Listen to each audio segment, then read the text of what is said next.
तेलंगाना के वज़ीर आला रेवंत रेड्डी पर हैदराबाद मेट्रो रेल प्रोजेक्ट की नाकामी का बीआरएस के कारगुजार सदर तारिक रामाराव ने इल्ज़ाम लगाया। उन्होंने कहा कि रियासत की तरक्की को पटरी से उतारने के पीछे इनकी नाकाबिले बयान नाअहली और गैर ज़रूरी अना ज़िम्मेदार है। उन्होंने कहा कि वज़ीर आला के फैसले ने अवाम पर 15,000 करोड़ के इजाफी खर्च का बोझ डाल दिया। इतवार को एक्स पर पोस्ट करते हुए रामाराव ने इल्ज़ाम लगाया कि वज़ीर आला की गुंडागर्दी की वजह से अहम फलाही प्रोग्राम रुक गए और बड़ी सरमायाकारी company Larsen and Toubro Hyderabad metro rail project से पीछे हट गई।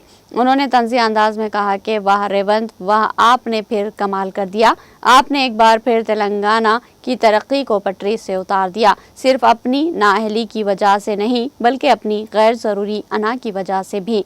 लॉर्सन एंड टूब्रो के हैदराबाद मेट्रो रेल ऑपरेशन से अलाहदगी पर बरहमी जाहिर करते हुए रामाराव ने कहा कि रेवंत रेड्डी की बेहद अना की वजह से एयरपोर्ट मेट्रो लाइन अचानक मनसूख कर दी गई और इसे एक गैर मौजूद फोर्थ सिटी की तरफ मोड़ दिया गया ताकि वज़ीर आला की रियल एस्टेट ज़रूरियात पूरी हो सके।